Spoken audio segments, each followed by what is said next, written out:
I'm Paul Bradshaw. I run the Masters in Online Journalism at Birmingham City University, and I also work with the BBC in Birmingham.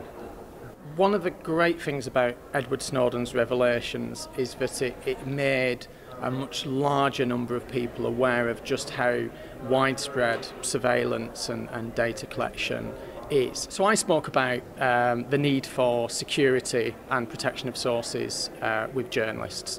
But particularly I wanted to look at regional, local newspaper journalists, because most of the publicity around the Edward Snowden revelations has associated these issues around security with national security and intelligence services.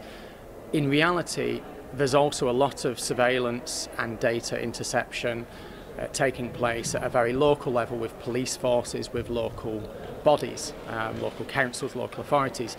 So I wanted to find out what awareness there was among local journalists, and I wanted to find out what practices there were in terms of trying to protect sources. What I found is that basically most local journalists just did not think that this affected them at all. They were generally ignorant of the law in terms of the fact that now their communications can be intercepted without them ever being aware of it or having a chance to defend themselves in court and make a legal argument to protect their sources. So there's a legal ignorance, there's a lack of training, but also the IT policies in news organisations don't address this. They overlook social media, for example, and a number of social media accounts have been hacked in the last couple of years at news organisations. But that isn't addressed in local newspapers' IT policies. Generally, I think we need to get better at recognising that as journalists, it's not just the individual crime reporter or investigative reporter that is the point of weakness.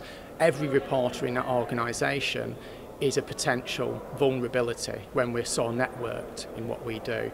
So as news organisations, we need to protect every journalist as a potential source of vulnerability, not just for ones that deal directly with sensitive sources.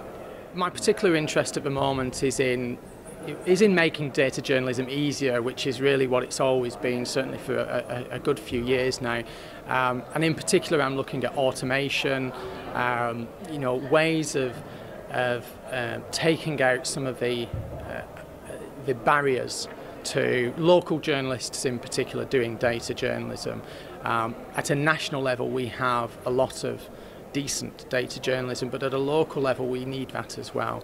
So I'm looking at things like dashboards, alerts, integration with Slack bots, things like that, and I'm looking at how that might at the very least make a journalist aware that there's a potential story and who they might need to work with to dig deeper into that. So that's my interest at the moment. I think there's enormous potential for computers to do anything repetitive and help add extra muscle to journalists that they might not have in their everyday work.